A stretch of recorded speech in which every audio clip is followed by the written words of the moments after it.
I'm Chef Ivan Flowers. I'm coming to you from beautiful San Diego, and today we're going to talk about what pot to cook mussels in.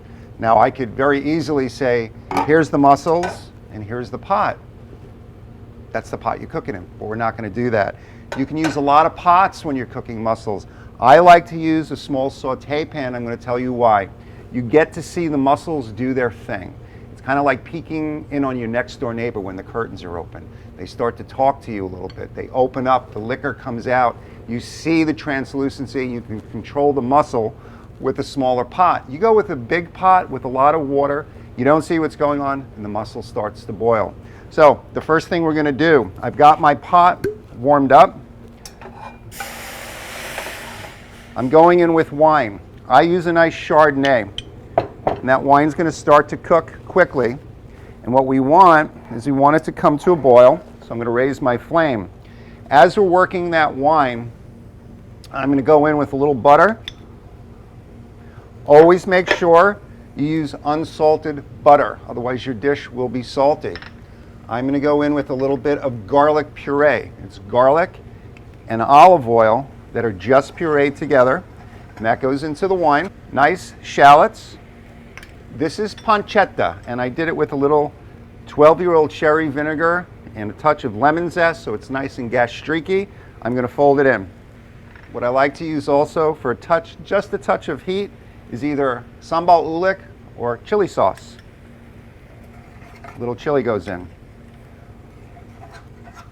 Now we want to cook our garlic out, and that only takes probably about 30 seconds. I'm going in with some roasted tomatoes. We do a slow roasted. You can use a fresh tomato or you can use a dried tomato.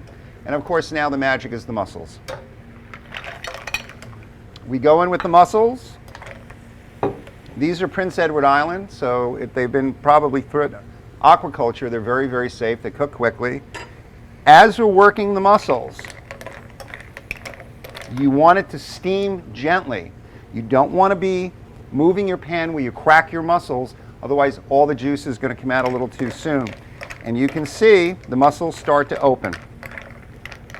Now, if you want to go a little further, the old French way is you put the plate on top. It warms and scents the plate. It's very, very interesting. So you're actually warming the plate that your mussels are going into. This is only going to take about 30 seconds, 40 seconds, and the mussels will open. Again, we want to take a peek, and we could already see our mussels are open beautifully. Now, a mussel should occupy 3/4 of the shell. So I'm going to turn the heat off, and I'm going to start to take my mussels out, and you can see the mussel is big. It's not like a small eraser. We haven't overcooked it.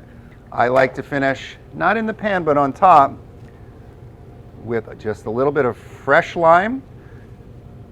And then after they're cooked, a little salt and a little pepper.